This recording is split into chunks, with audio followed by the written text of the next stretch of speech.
if you followed this show for any amount of time, you know how I feel about Apple. So that is a bias.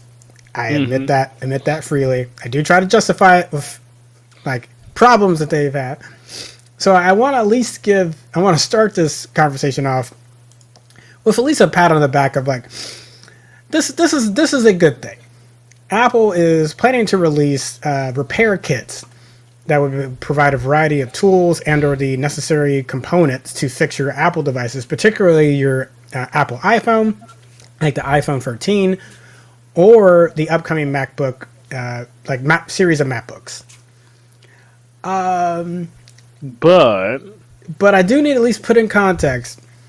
Apple, now again, this could be a sign of a cultural change happening inside the company, and if it is, that is great. So I do want to at least put that caveat before we even say anything. I know I just talked about bias, but if that is the shift that's happening here, and like let's say they're going to partner with iFixit, you break, you fix, like if they're going to really like some other companies have and just really embrace the repair community in that way, and if that's what Apple is about to do, then I will be clapping this.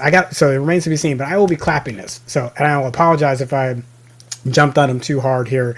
And it actually this is actually a sign of a cultural shift, which I hope that it is. But the data says that it's probably not. But the data, because everything that was happening before this was Apple fighting tooth and nail to end the right to repair bills that were happening across the U.S. and eventually talked about at a federal level on Capitol Hill.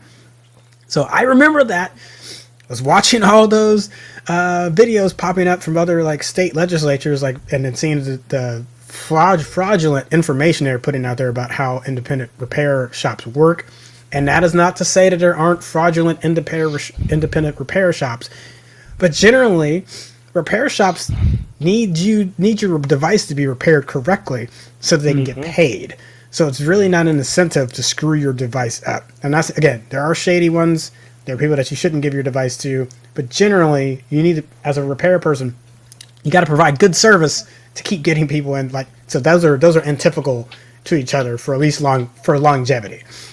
So there's just a lot of fraudulent information being put out there by Apple and other tech companies in these open and closed meeting sessions and so on and so forth. But really glad that went well.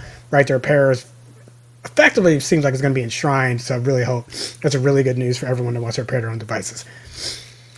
So if Apple's turned a leaf and that's all they did, cool. Not that it's great. I know you spent millions trying to but if that's where if me and my animosity, if Apple starts to fade because of that, okay, cool. And with the phone, yeah. But one other thing that hasn't escaped my mind, and this is not so much aimed at phones, because phones, if we're being honest, if it's not a physical issue like a broken screen, or like need to replace a case, or like an easy ribbon type of replacement, like you can put a new ribbon cable or something like that, you are always going to need component level repair. What is component level repair? Actually soldering something on the motherboard, having to adjust something in that way, pull out an actual microscope to fix it. Just put broad strokes. There's more to that, but just it's a serviceable oversimplification. Yeah. So the irony is not lost on me that Apple's getting ready to push out repair kits for probably the least repairable laptops they have ever made. And I don't mean least repairable in the sense of because there have been some MacBooks that have been really great to repair, and there's been some in the recent definitely from 2013 to 2018. That's probably there's a 5-year gap where there's just MacBook Pros, MacBooks. If you broke it, it's GG. You might, Everything's connected to the motherboard, so its motherboard's messed up. Throw the whole thing out. Now, granted, if you could do component level repair, you could fix it. But hence, this is why it's hilarious, because now you've got a board with the SSD soldered on, obviously the M1 chip. All these things would be now component level repairs. So unless Apple's going to throw some schematics out there for what you need to do. Now, actually, that would be pretty huge. If it's, hey, you have to do a lot of component level repair to fix this, but we will provide you the schematics to do it if that's what you want to do. I will shut up tomorrow, because that would be amazing. Repair folks across the nation would be like, schematics that we didn't have to like try to put together ourselves. Reverse engineer. Are you kidding? Yeah. That would be wild. So if the kits are effectively, hey, here's some easy things you can replace, but here's the schematics if you need to do solder, but we're not actually like giving you like solder material and things like that, but just more of like a, here's some basic things you can do if you need to like, replace. Yeah. Yeah. Then that'd be wild. That would be wild. That's GG. That's good game. We haven't seen that since Woz has been deeply involved in the company. Like that's kind of right. Repair. Yeah. That's Apple II stuff. Yeah.